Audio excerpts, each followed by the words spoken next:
Yes, we've gotten a very good introduction, and thanks to Isaka and Charles for laying out what we intend to achieve in the coming days, which is to convince people that the Just City can be realized in Africa, and by sharing examples, best practices, and how we arrived to this. But have you ever asked yourself, how does this Just City look like? Do you have it in your mind? Can you visualize it? Because we know how smart cities look like. How many have seen photos of smart cities? Hand up. Probably more than they want to admit. But just cities. And therefore, this session, we wanted to try and look at what is this Just City of tomorrow, and what are the perspectives that we are getting from Africa for Just Cities. And the pictures. All right. We wanted to start with the panelists. I had asked them to choose a photo that shows what is their perspective of the Just City. We are not able to bring it up now, but I would want them to kind of paint a picture of their perspective of a Just City. Try to remember the photo and what it was showing, and in 5 minutes, give that input. And I will start with Gitau as a practitioner, as one who's managing a city. Welcome. Yeah, thank you very much. Thank you, FES, protocols observed. As a city manager, I would say that we are very lucky to have a partnership with FES, and we've been working with them. And the concept of the Just City was brought to us through a meeting we attended where we met a working group from FES, and we shared with them that we had a design that we are doing for non-motorized transport. And they requested us to share with them the design in order for them to see whether our design had the component of the Just City. And the beauty of it is that they identified gaps. For example, on our pedestrian crossing, they were disjointed. A PWD with a wheelchair could not cross from one end of one end to the other. So they introduced the tabletops, where in my city, people thought they were doing bumps. And everybody was complaining that the city manager has done big bumps. But I told them those are not bumps. They are tabletops to allow one to slow the vehicles, and also to allow the PWD to cross from one edge to the other, giving them that justice that they deserve, that they can be mobile in every part of the city. So that's the photo that I had shared, where it was showing how even in our design, in our infrastructure, we can be able to incorporate some components that give justice to each and every resident who live in a city. To me, a Just City, we talk about the smart city, eco city. I find that a Just City is a term that is mention all of them together, give that city that we deserve. Because when you talk about a smart city, in some component, if you look at it from a different perspective, the smartness of the city brings some justice to the tech service. When you talk about an eco city, environmentally friendly city, and green city, it is bringing the justice to matter the environment to the residents of the city. Meaning, a Just City is a summary. It brings all those other cities that we define or that we refer to in one term, so that we can be able to address all the needs of the city into one. And our perspective also as a city manager, our city is growing toward becoming justice in so many aspects. You talk about promotion of economy.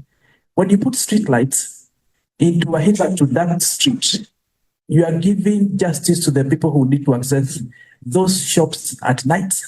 That's an aspect of justice. You're also giving justice to the shopkeepers, whereby they can open their shops longer time than they used to. And that always allows people who come to town late or cities late, they are able to get justice. That is, they can access the services that they couldn't afford before. So there are so many elements that comes with the Just City, not only just addressing the urban invisible, the PWD, but also on how we develop and ensure that there is more healthier and livabilities within our city. And that's what we do. And maybe we'll discuss further about what we think about the future of the Just City. Thank you very much. Thank you very much. I like the idea that Just City accommodates all these other ambitions of the other variations of cities, and by accommodating that finds a way to provide justice to the residents. And we will come later to see how that happens practically. Over to you, Francis. With your background, with the data, but before you go into the deeper of the data, you had shared a photo. Maybe try to describe it and how it captures your perspective. Thank you very much. My perspective tried to look at the human aspect of the Justice City. That we may talk about the infrastructure development that my brother Gitau has mentioned, and others, that we think of cities as this wonderful array of infrastructure, especially to accommodate a better living. But in my photo that I shared, I tried to capture the human element, where I argue that we need to think and consider the caliber of the people that reside in the cities as much as we consider the infrastructure. That the people don't, for instance, neglect the infrastructure we've built or vandalize it or break it down, but rather own it and build onto it. That they are given capacity to understand, to appreciate, and to love this infrastructure. And I draw my perspective from the understanding that, at least from where I live, very few of us were born in that Kampala. We are all sort of migrants coming to it. It is expanding, began with, I think, 3 or 4 hills. It's now, if I count, there are over 12 hills Kampala covers. And all of us having come and lived there, we've come with rural understanding and perceptions of life. And here we are living together, and we have together to combat threats such as disease, such as congestion, such as disagreements, conflict over small resources in the city life. And we therefore need to be responsible. So the photo I shared was to show different aspects where we, residents in the city, disregard the normal, say, the orderliness that is otherwise required of city residents. Thank you. Thank you very much. I think that balance that, yes, we have the infrastructure part of it, but we have also the human part of it. And this must be taken into account for us to realize a just city. We will come into more detail on that. Over to you, Amanda. You can try paint a picture of your perspective of a just city. Thank you, Titus. Next time, it's ladies first.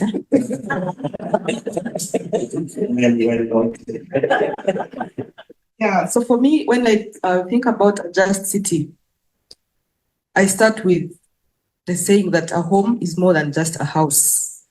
So a just city is not just about the glamour or the buildings, the infrastructure, but life between the buildings. And that life is the human being. How does someone feel related to their street space, for example? And that's the picture I shared, where there's a man in a wheelchair in the non-motorized transport corridor of Kampala. And this is downtown. And that picture is so humbling that this man in a wheelchair is feeling as human as the rest of us in that space.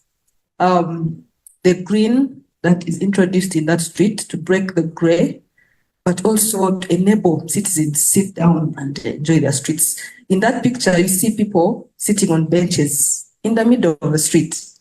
And I think that brings like ownership by this person, by this citizen. And you can feel that there's some sense of civic pride. And for me, if a city doesn't have citizens with adequate civic pride, that city is so vulnerable. socially. Because once the social fabric is threatened and divided, not in balance, even the political stability will come in. Economic gaps or socioeconomic gaps will pop up. So a just city should make every citizen feel human enough, not just by accessing services and social amenities, but also in the planning process. Are people consulted? And we see most African cities, we still have that gap that we are planning top down, and we think that the citizens don't know what they are doing. If you look at the border transport in Nairobi, call it still is border. In Lagos, it is Okada, the motorcycle, commercial motorcycles. You see that they have filled a gap of governments, but they are still disrespected, yet they are serving the citizens of governments. They are taking up the role of government of providing public transport. So is it just enough that they are trying to provide that service, that they are excluded in the planning process? So for me, just also means inclusion in the planning process by the citizens. I think we can engage further. Thank you. Thank you very much. Emphasis is being laid that we need to see the human in the just city, not just as a recipient of services or accessing services, but also as one who shapes how these services are planned and are provided. And I think this lays a good basis. I would like you to think about your own perspective of the just city in Africa, and the thoughts you get, feel free to put them on a small paper, stick them on the boards, and we will try at the end to see whether there is a commonality that is emerging. But now I want us to go to a bit more detail, from theory more towards practice. And I will start because Amanda said ladies first. So I will come to you, Amanda, and I'm going to draw from your experience forming and engaging with this Paratransit Consultative Forum in Uganda, because what I want to ask is, yes, there's the demand that we have the humans involved in the planning, in provision and access of these services. Yet we know urban actors have diverse interests. They might not always pull together to achieve this vision of a just city. Maybe you can share a bit with us. What is this Paratransit Consultative Forum? Why was it founded? What were the gaps it was trying to address? And maybe demonstrate how you converge these various interests of urban actors to work towards a just city. Thank you very much. The Paratransit Consultative Forum started as part of a project funded by the French Development Agency, AFD, which was meant to prepare the current public transport providers for bus rapid transit. Because the bus rapid transit plans were rejected by the current dominant public transport providers. The plan was seen as that plan that was coming to take away a source of livelihood from these minibus taxi drivers and operators. The plan was seen as a way of replacing them with the buses. And that means that each taxi, which has about 5 employees, from the owner, the driver, the conductor, the stage manager, there are 5, the touts, there are 5 families. So that means that one bus is going to require just one driver, and then the ticketing system is automatic, so you don't need a conductor, and that was rejected. So the AFD proposed that we engage with the taxi guys and bring them on board so that they don't look at the future of their jobs at threat, rather they should be empowered to prepare to be part of that change. When that was initiated, there was a lot of tension between government, the regulatory side, and the operators. In fact, there was also tension between government itself, from the national policy making level to the local governments, in this case, Kampala Capital City Authority. There was a disconnect in how they were operating as government, and that did not help them to really be firm and regulate public transport the way they should as government. So there was a big drift between them and the operators, very unfriendly environment. In fact, one time the president of our country invited them to State House, these taxi operators, and he failed to control the meeting because they were very bitter, they were angry, they were fighting, they were feeling they are not being given that just space for the service they are providing. So we agreed that we try to bridge that gap between government, but also the gap between them, because there were so many, maybe Mark, you know how many they were, so many associations of the minibus taxi. So we tried to make them friends with government. And one such way that it was done, we sent them to Cape Town for benchmarking. And for most of them, it was their first, actually all of them, it was their first flight. So we flew them together with government planners for the Traffic and Transportation Ministry and the Kampala Capital City Authority. Same flight, actually it was Ethiopian Airways. Same flight, same hotel room, same program.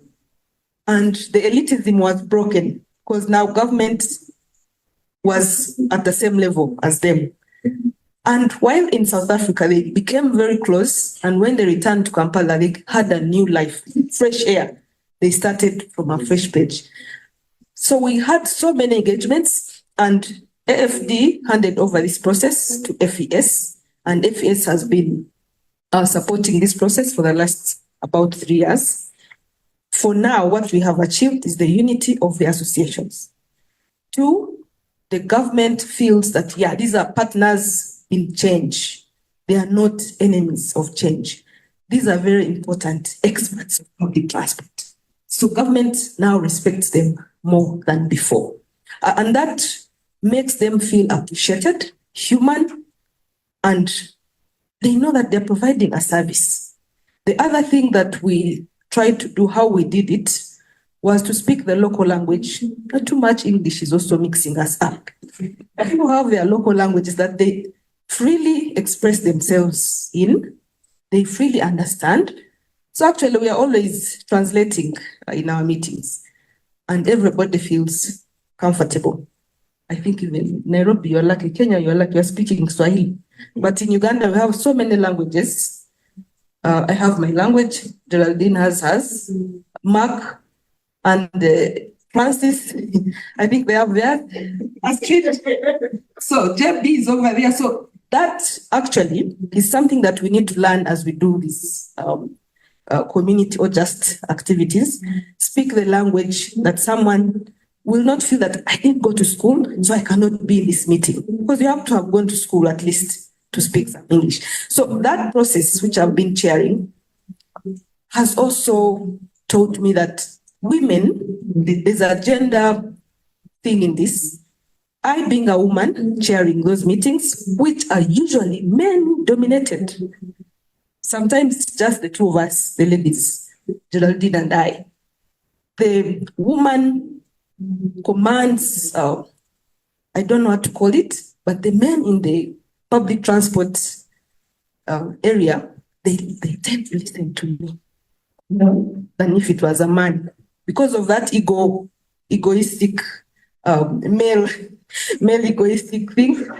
So you actually find them humbled, and that helps us to dialogue, create a friendly, motherly female environment in the room.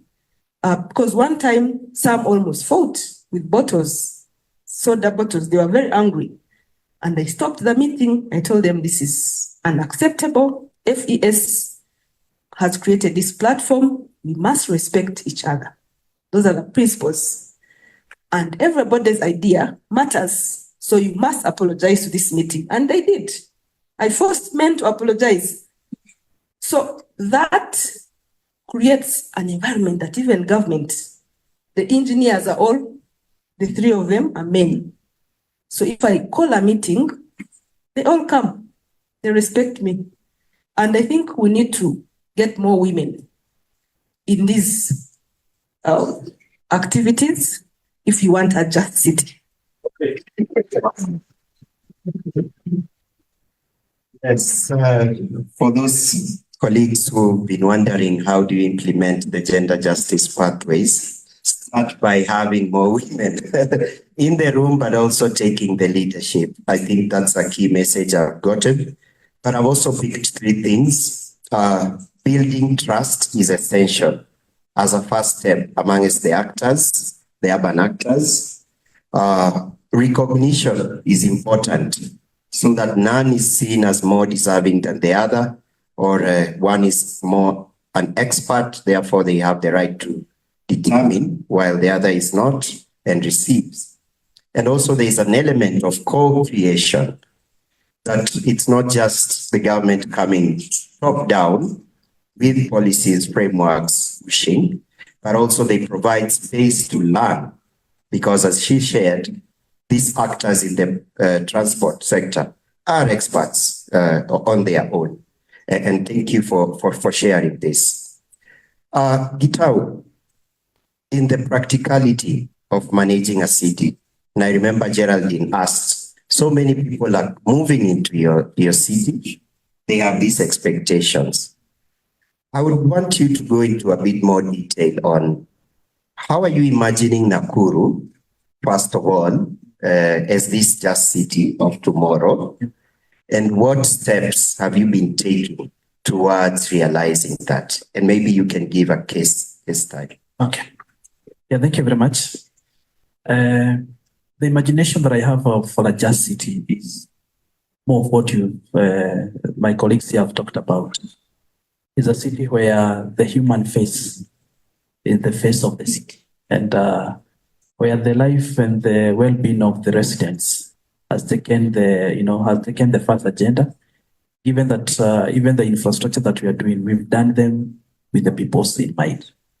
And when you do that, I remember in one of the meetings, I was just a resident who is not even a professional, as we may think, told us that, manager, if at all you want to achieve excellence in the planning, plan with the mind of a disabled person in mind.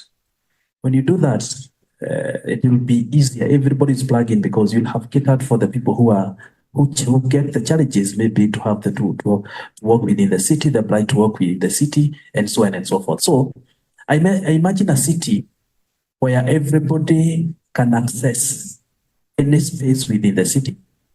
I imagine a just city where everyone can access the services from each and every offices and from proximities that is convenient for them. I also imagine a city where security is provided for, anyone doesn't have to fear, and also ways of doing businesses within the city for the investors feel that it's so easy, so long as the city gives them that opportunity to do it. And in Nakuru City, with the FES, and I say that it came at the right time because we had conferred the city status in 2021. But in 2022, we had started engaging the FES. And we started with doing the four dialogues. And these dialogues were tailored towards the main agenda that we have within the city. We talked about the urban mobility, you talk about security, you talk about housing. And through those meetings, they were able to set the first foundations on how we are going to manage the city in a just way. And one of the outcomes of those meetings, it was during the planning dialogues, is that we got an informal settlement within the city that we never gave focus on. And what we did is that we planned on how we are going to plan that informal settlement. We requested the FES to come in, and by use of UCOD, a new planning tool, we were able to engage those residents, all of them, that even some of the public participation were done in the evening after those people came from work. Because we are fond of doing public participation in the morning. And you miss out on the people who wake up early in the morning and go to, to hustle, as we call it there, because in an informal settlement. So there's some engagement that were going up to late evening, and we got a lot of input. And one of the things that I realized is that you don't have to be a planner for you to know how planning happens. So long as you're a planner who is steering the process, you guide them and tell them that we need to have a street light here, we need to have a sanitation facility here, and this is the reason why we are locating this. At the end of that process, you have turned all those people to be planners and they own the process. I was happy when they are the one who identified location for some of the capitalistic projects that we are going to do in that informal settlement. And then out of those planning, we're able to launch the UCOD plan that is working. And after that, the FES handed over the plan to us. Last month, because our financial year has started, I visited that informal settlement because we are allocating money. Because with us, we believe that justice is not where we just engage public in those public participation, then you leave it at that. We are now at the implementation phase. So I have budgeted for those streetlights, I have budgeted for the sanitation facility, but I thought of going back there to see whether these people still remember that we did that. And when I went there, they are the one who are leading me to where the locations were identified during that process. Meaning to them, they have owned up that process.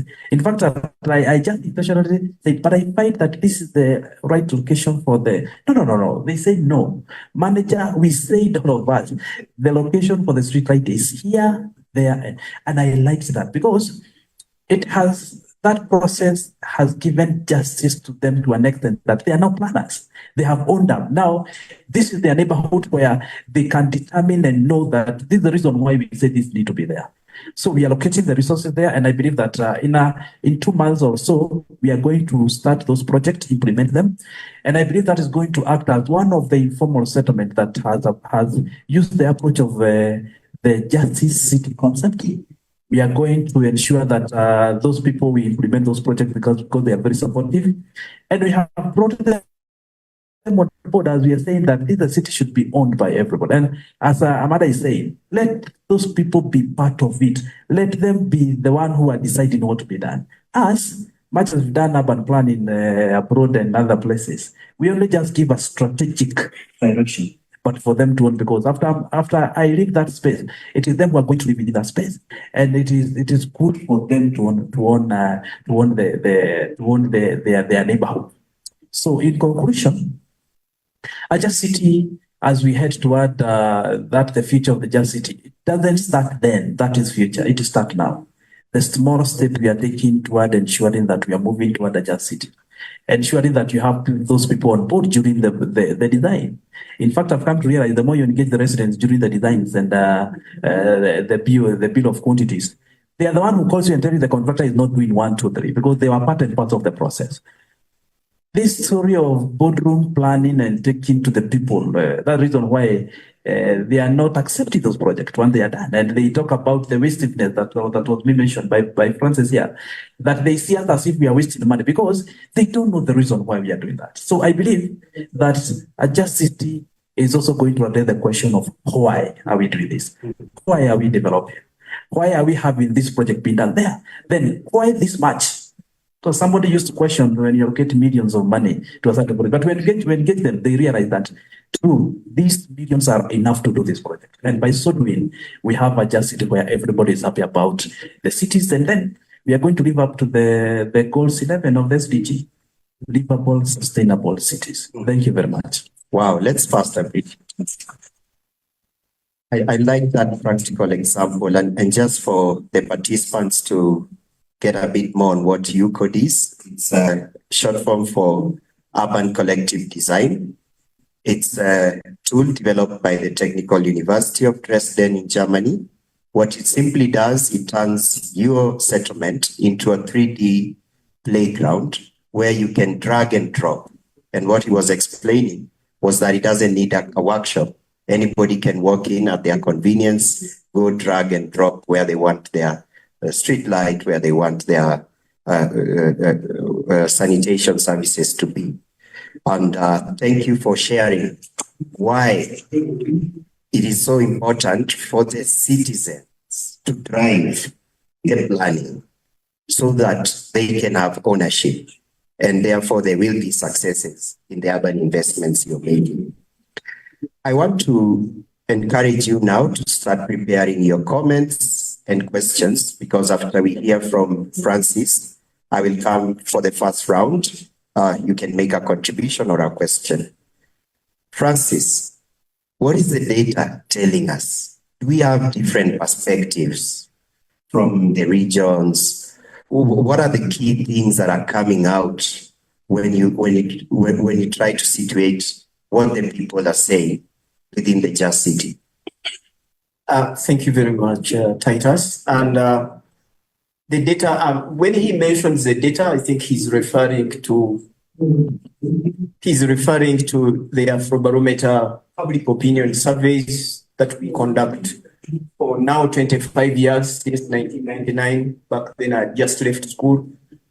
In now 42 African countries, we do these surveys with the ordinary citizens. We call them ordinary because we select them on the grounds that they are of adult age and citizens of that country. Nothing else, not their qualification or work history or other experiences. Now, what we see in those data is eye-opening in some cases, but also warning in other cases. And I want to situate my responses in the words of Charles, the former panel from UN Habitat. He said we have to look at both successes and challenges together, but not only talk about the hard, bad kind of what we are seeing in our cities. Now, on the good side, our data is showing that cities and urban life in general on the continent is helping to drive all the good attributes we would want to get out of democratization. That in the urban centers, we see more demand-driven for accountability, for social justice, and for equality, and so on and so forth. And we also see more closing of the gap between, for instance, educated, not educated men, women, and the like. And that is happening all in the urban areas. And particularly because in the urban areas, in our cases, life is against the wall. That's why if we have to work, it is not what time of day. You can walk down to the street to trade at midnight because that's your chance. That's when you have that spot for you. Otherwise, tomorrow morning, somebody else will be working there. Or the municipal enforcement officers won't allow you to do so. So it's because of that kind of mindset that my life in the city is in the pocket, first of all, that has brought to the fore these very loud voices we see. And clearly in our data, we see big, huge differences between urban and rural. That's on the plus side. Now, on the negative side, there is also kind of a danger, a warning that what is starting as cities is also at risk of falling into stagnation or retardation, that these cities may eventually become huge collections of slum area living, if not attended to, if some things are, well, the sort of things we are talking about now. But from the data, and quite quickly, allow me to share quickly about 3 areas in very brief context. The first is we see this notion of the urban pull factor at play. I'm talking about data from now. I think this round of surveys was 33 African countries between 2001 and 2004. And we see that there is, in across all these countries, there is evidence that the urban centers act as a pull factor, or their pull factor attributes are amplified. The social service delivery I mentioned earlier, the fact that services are closer to the people. Maybe to paint this picture to someone who doesn't live on the continent, we know, for instance, in the surveys we've done in Uganda, Kenya, and Tanzania, that those who said they have ever moved from their home to go and seek life elsewhere are 4 times more likely to have moved to an urban area. And in the Afrobarometer data, we note that the people who say they want to move within Africa, first and foremost, is the biggest proportion. It's not Europe. It's not across the Red Sea in those very precarious conditions. But it is mostly within where they know, where they can relate, within the country, within the same region. And then secondly, elsewhere. And it is mostly the young and the more educated who would wish to make that move. Now, in the three cities of Kenya, rather Nairobi, Tanzania, and Kampala, we realized that we compared these to selected rural districts, 2 of them in each country. Now, in terms of perspective, the population that lives in the cities of Nairobi, Tanzania, and Uganda live, the rural areas we compared them to are 7 times larger in land area. But the population that live in those comparative rural areas is only 1/3 of the population that lives in the cities. But the population in the cities is 8 times more likely to access these social services and amenities than those in the rural areas. I think that statistic compounds the planning challenges Mr. Gitau has talked about, and the living spaces my sister, Professor Amanda, has mentioned. Now, secondly, I know time. I will try to read. The next is there are very many huge country differences that, of course, across so many countries, there would be huge differences. I want to highlight 2 differences because of time. The first is there is a big difference between the North and the Southern Africa regions. That in Southern Africa, people are more inclined to migrate within the region. Whereas in the north of the continent, people prefer to move out and to go and probably overseas. There are also age differences that the more young and the more male tend to move. But the gender differences is such that those who are more educated and relatively more empowered tend to be male movers, migrants. Whereas those in the lower brackets of empowerment, less educated, tend to be female. And then we looked at this further and we found an interesting insight that moving from the rural to the urban, in most cases, you need contacts. You need somewhere to go and to start with. And so there are social dynamics where we think that men, especially young men, want to start off big. They have big dreams. They want to go work and get big. Whereas our sisters prefer to start small. They can go into a market and say, I will trade slowly and grow up later. Whereas the men are more ambitious. They want to go and feel the bigger stresses first and foremost. I think that explains the age gender differences. And then very least, it is what I mentioned earlier, that when people migrate to these cities, they become less engaged, they become less connected, and therefore they become less satisfied. I think that's what the insights I can share for you.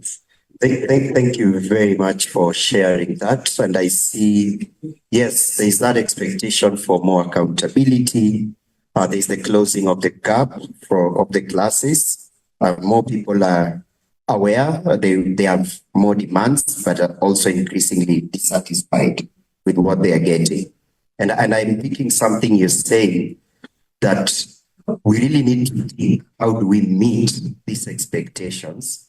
And how we plan for them so that we avoid furthering the less engagement, having more dissatisfaction, but also not ending up with a conglomeration of slums as we go forward. What is your perspective of the Just City? Do you have a question also for the panel? I will take only 3 because of time, and then we will get responses. Oh my. Okay. Right. I have seen almost 6 hands. And keep it at least 1 minute if you can. And I will start with women first, Astrid. Then we will have Charles, then Jeremy, then Isaka, then Stephanie, and my senior here. And Korea. 1 minute each, please. So first of all, thanks to my friend Amanda for laying the groundwork, so I get to ask the first question. But also, I think the amount of questions is just reflective of the caliber of the panel that you've put together. So really, I just want to respect that and to mention that. My question is, for a just city to emerge, or for many of the visions to emerge that all of you have put forward, which I obviously totally agree with, it requires long-term visioning and planning. But what I struggle with, particularly I'm from Kampala as well, is that we come up against these short-term political cycles and political ambitions. And so rather than thinking, okay, how do we involve everyone to know where we put the streetlights? It's like, well, I'm actually going to build a statue here because then people are going to remember me, right? And so how do you reconcile this tension between the long-term visioning needed for our just cities versus the short-term political ambition and political cycles? Thank you very much. Jeremy, next to Astrid. Thank you very much. And of course to the panel, Francis, Gitau, and Amanda, thank you for the excellent conversation. I was quite interested in the partnerships, or rather the Amanda, your case study on the taxi drivers and public transport.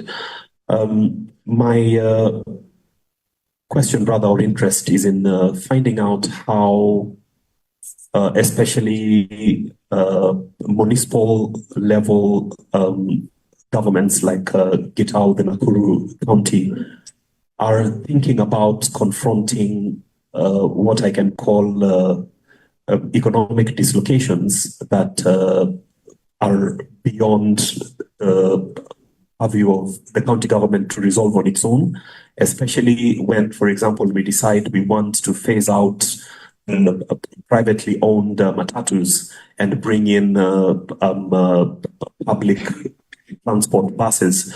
And then you get the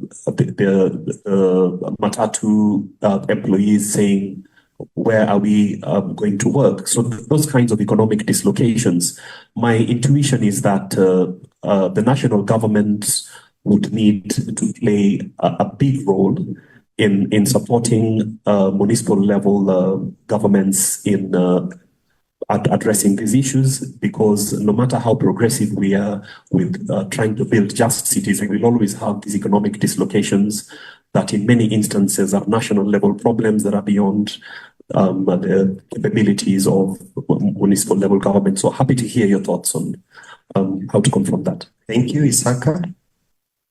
Oh, Charles first. Yeah. Okay, thank you. And thank you for that brilliant presentation. What I liked most is that you are at the ground doing the play. I've worked with some areas, and when you used to go and interact with some people, it's that they would listen to introductions you were making. I'm a planner, I'm an engineer. But then if you look at the eyes, the simple question they are telling you, that is you. Please solve my problem. And that's what you are doing. And I'm very happy. I have been to Nakuru. I once visited through Kampala, and I can tell you. But straight now to Amanda, because you have shared an area that also personally have a lot of interest in the public transport. And probably the question I would bring is, what have you seen as the role of the buses? Because we are talking of the authorities and the operators. Why I would like to share this is that in Nairobi, for example, we have been struggling with the drop-off and pick-off points. But you go and find that the operator is enticed to stop where most of the passengers stop. But the authority says that is not the correct point. So you're left with that conflict. So that the players, when I did my study, I found that there were three main players in the public transport. One was the authority, two was the crew, the touts and the drivers, and finally the passenger. Okay. So in that just discussion, where would you place the role of the passenger? Thank you. Thank you. Over to you. So thank you very much, Maklilu. Anyway, from the World Resources Institute, this is great to hear experiences as well as the just cities concept. I'm really glad to have to be part of this discussion. My question goes to like the push factors for the people coming to the city, the economic and others as well. I also wanted to know how far you consider those, climate change driven things. Like in most cases now in Africa, what is happening, even, I don't know, someone mentioned what happened in Kenya as well, like the whole landslide and everything, pushing the people, that's actually forcing the people to come to city. So that is actually, they come there for the kind of short time just to get shelter. So what about that dimension from like creating like a just cities? And I mean, the city that like for the services and everything, most of the government and even others also consider those people as like just they go next day, but they don't go. I think I just wanted to see that dimension as well. And also even for the matatus and the design, for example, the street design and everything. What about this informality in Africa? I mean, like Africa, where like most of the data say that over 50% of the people live in informal setups. So some people say slum, they confuse both words, but I don't want to confuse, but let's say that those people are considered informal. So is there a mechanism that, to have those people board? I mean, like when you say like involving participation, most people refer to those people with a house, formal house, and all those things. How about the voice of those people? Even if the city administration, I know that if Gitau is asked, so these people may be part of it. So how about like having the voice from those people? We cannot shy away from the informality in African context. Thanks. Okay, Stephanie, 1 minute, maybe 30 seconds. I need to be told how much time we have for them to respond. Go. Okay, thank you very much, dear Titus. Thank you to this panel and to the previous one. I'm Stephanie from FES Cameroon, and I would like to know if you think there is any work that needs to be done with more efficiency, the dream of a just city. The question, many in Central Africa in particular, don't leave the village because it's so bad to live in village. Sometimes they live in spite of themselves because their quality of life in rural areas has been deteriorated by many causes. So in Nakuru, for example, is there anything that has been done or can be done in rural areas in the project of justice? Thank you. Okay, thank you, Stephanie. Oh my. On that table, we have one gentleman. Maybe we hear him before we come here and finish with that call. Hello, everyone. I'm Delo Foyet from Cameroon. We talk about housing and transport, but in our context, when we talk about town, the main thing is waste. What about? I want to know. Thank you. Thank you very much.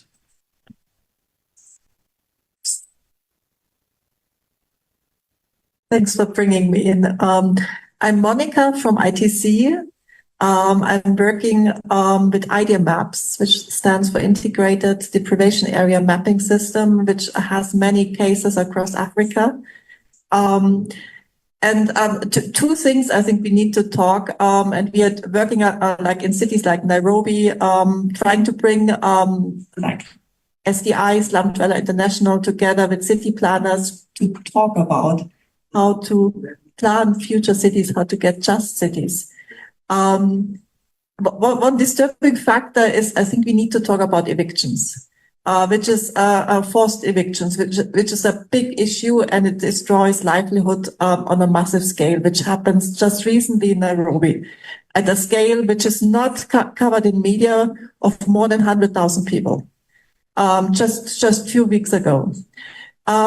So this is for the existing, and the scale is just mind-blowing, like I would say 60% from my colleague before, from the World Resource Institute, 50%.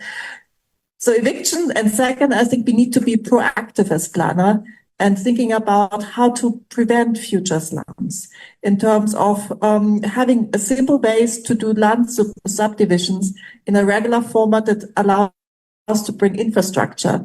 And indeed, climate change will drive cities, people into cities. We need to be proactive that we don't get into 80% of the population living in slums in future. Yes. Thanks. Thank you. I cannot go without having David Kuria from Nakuru City ask. He had his hand up. Otherwise, I won't get the keys to the city. Thank you, Titus. My name is Kuria, and sitting here from the government side and hearing this dialogue, and that's a very good dialogue by the members.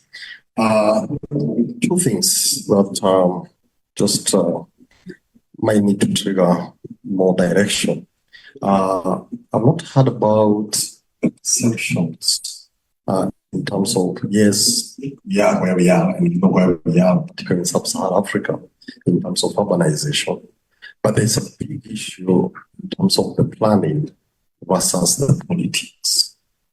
And we need to know what drives this and who is driving this. Is it the planning? Is it the politics? And if we want then to justify or come up with the justs, then what do we handle? Do we handle the politics? Or do we handle the planning? So I think that's a big debate and a big issue. I want to hear from the data. Francis, I want to hear, with all these 42 data sets across Africa, where are we driving towards that? Because one thing getting really clear planning instruments and data, but then you go down there and realize it's a different game ball. Number two is the issue of the development control instruments, whether you hear about the big bus and small taxi and issues in Kampala.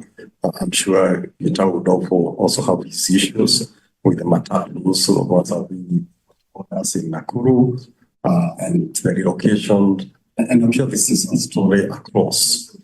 To me, then, the issue of getting the right instruments. We know we have the just set a principle. I think it's the right time now we need to engage from principle to instruments because we need to give these city managers and the operators of our cities the right tools to get the job done.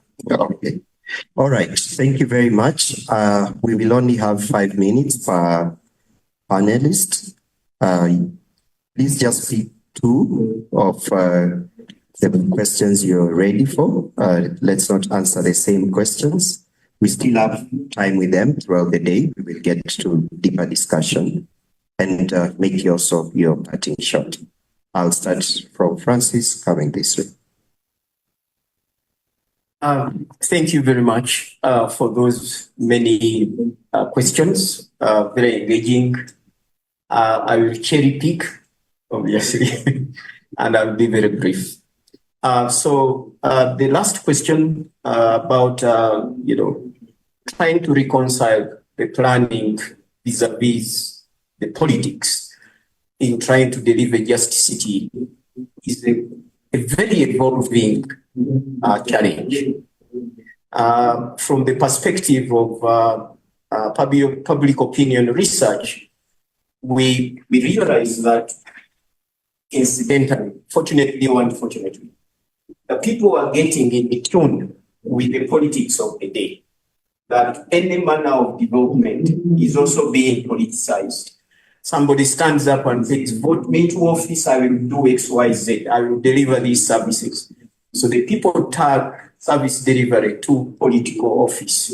And that is distorting things. So from a perspective of an engineer, I know that to plan, you follow science, you follow a challenge, you need, you set your factors of safety, and there you go. You don't have to say what the politicians say. But I think as a suggestion for a way forward, I think we need to be more accommodating, work together, build partnerships from, I think, the 40 steps my colleagues here have mentioned, so that we can reconcile these different voices. And at the end of the day, build a city or a just city that will be livable for all of us, I think. Thank you. How about you, Peter? Yeah, okay. Quickly answers a few questions. Here one is you ask about what we are doing to avoid this political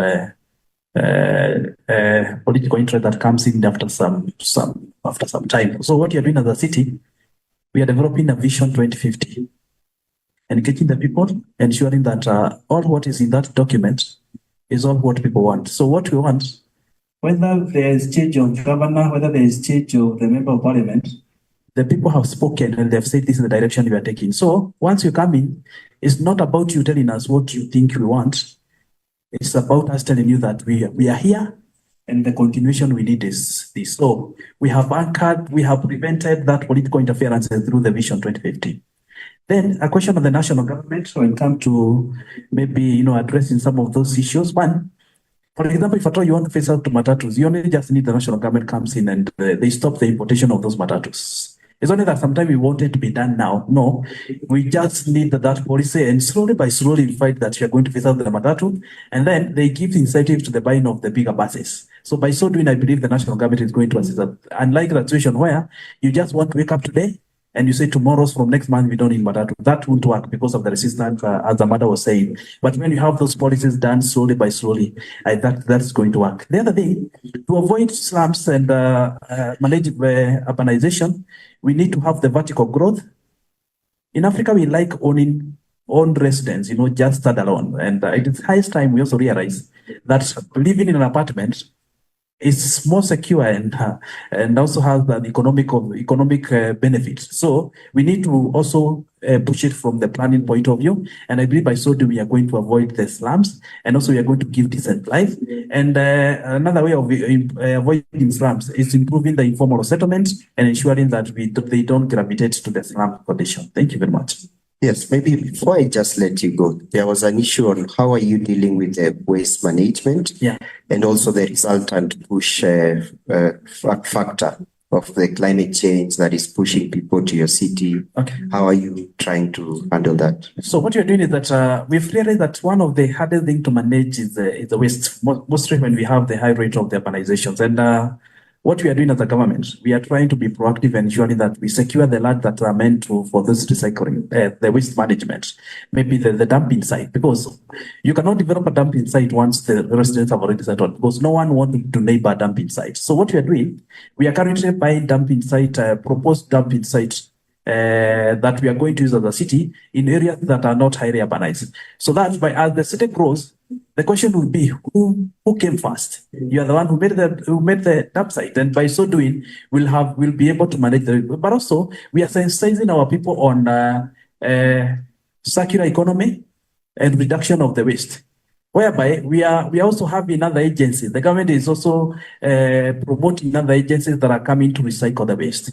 You want to make organic fertilizer, we give you preferences so that the waste collected, you become the person who is collecting the waste, turning it into usable and earning money from it. So the circular economy is working.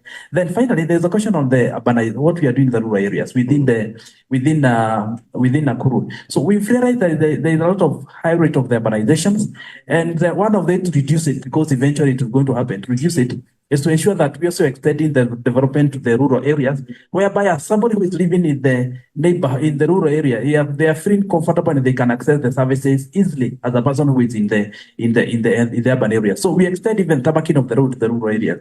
That makes those people to come to town for the services and comfortably go back home. I like the situation whereby they come to town, but when it rains, they can't go back to their places. So when we improve those areas, they also reduce the high rate of the urbanization that we've been experiencing. Thank you. Okay, Amanda, close for us. Thank you, Titus. Astrid, my sister from Kampala, she asked about the long-term visioning. This was one of the key outcomes of our last meeting with the government entities. They were actually asking us as the consultative forum of Paratransit, what is the vision? We also threw it back at them, said, what is your vision? What would you like the consultative forum to do for you within a certain period of time? And it was amazing because they were formulating the vision for us to do their work. For example, they formulated a vision like to have a better transport system in Kampala. We told them this is not the vision of us as a forum. That is actually your vision as a government entity. So we had to reformulate the vision together to have a meaningful partnership for transition, an inclusive way of planning for public transport. So I think that we are now on the right track for to help them to have long-term vision. And Charles, from UN Habitat, the passenger, where is the passenger? Where is the user in this? It also came up actually by the Matatu guys, said, you're talking about us, you're talking about borders. What about the passenger, the user? And this is where I come to now about the informality that we have, which WRI, my brother, has also asked about. I don't think it's informal. From my experience, it's not as informal as we think in government. Those public transport providers, the settlements, they have a formal structure which we don't understand as the regulators. They are quite formalized in their own way, which you have to understand by engaging them. And we saw this in our discussions of the forum, that these guys are very organized. They have a structure of leadership that government doesn't understand. So the informal doesn't exist. Government looks at informality as a challenge, but it's an opportunity. Governments would be restless if we didn't have the informal sector. Where would they be? I mean, there would be social unrest. So to me, I think we need to look at how to support the informal systems and make sure that they work for us and work for them. And then lastly, the waste management. I think you followed the news that we lost about 34 people from our dumping sites, and actually 29 are still missing. They were covered by a dumping site that became a heap mountain and people died. So I think that was a very good wake-up call, because there's so much beyond waste. There's traffic, there's air pollution, there's lack of decent housing. And to me, I think going forward, a just city should enable people to thrive, not just to survive. And to have a shared vision is very key. We have to engage, involve, and empower, so that every citizen feels that they are part of formulating the city that they would like to have. And the transition should be just enough. Let us not jump to buses, to trains, and forget about who has been running the cities. Transition should be just as well. Wow. Let's have a round of applause for our powerful panel. I'd like to recognize Cabello from African Union Commission. Thank you very much. We are honored by your presence. At this point, if your question was not answered, you can always write it, stick it there. We'll try to answer it. And I want to hand back to the moderator for the session, for the day, actually, Eamon. Thank you so much.